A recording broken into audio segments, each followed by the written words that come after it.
పిత పుత్ర పవిత్రాత్మ నామమున ఆమేన్.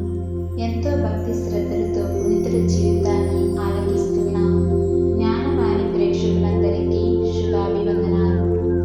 ఈనాడు తల్లి తిరుసభ పునీత పౌలు గారి మనోపరివర్తన గురించి ఈ పండుగను కొనియాడుతూ ఉన్నది. పౌలు అంటే చిన్నవాడు అని అర్థం. పౌలు అసలు పేరు సౌలు.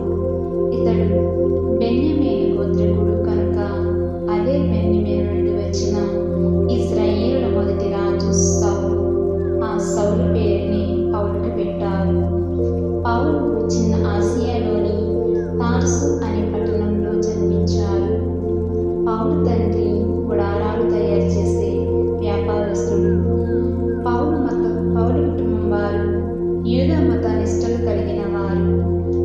పౌలు పరిసయ్యుడైన గమలీయేలు దగ్గర విద్యాభ్యాసాలు చేశాడు కనుక పౌలు పరిసయ్యుకు దగ్గర చెందిన వారుగా పేరు పొందాడు.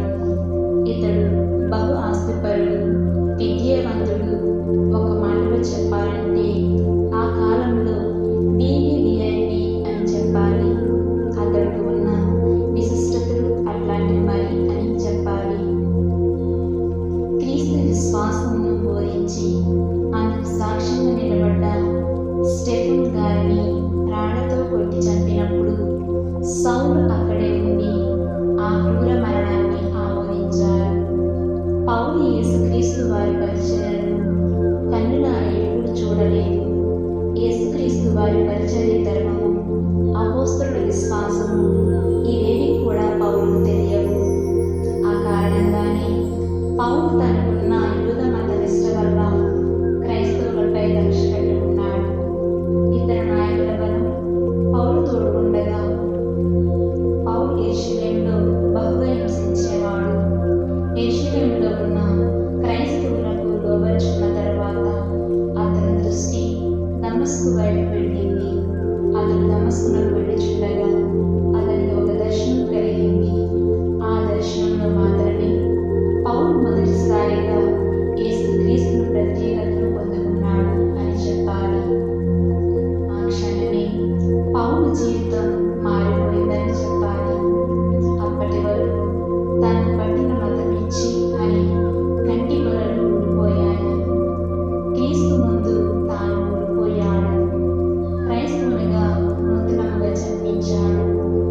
అప్పటి నుండి ఈ సౌలు పౌలుగా మారాడు.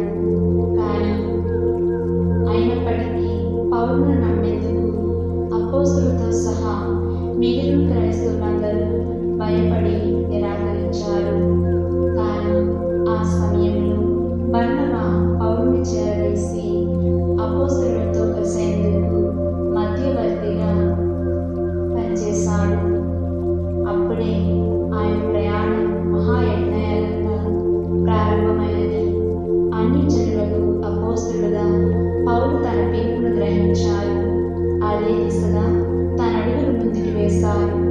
అల్పేగిన ప్రయాణంలో సువార్తను ప్రకటించడంలో ముందుకు కొనసాగుతూ క్రీస్తు కోసం ఎంతో సంతోషంగా ప్రసంగానికి బలిపీఠం ఎక్కారు. అంతకన్నా ఎక్కువ ఆనందంగా క్రీస్తు కోసం ఉరికంబం ఎక్కారు. మంచి పోరాటము పోరాడి తిని, నా పరుగు కడ ముట్టించి తిని, విశ్వాసము కాపాడుకుంటుని. ఇక మీదట నా కొరకు నీతి కిరీటము ఉంచబడి ఉన్నది.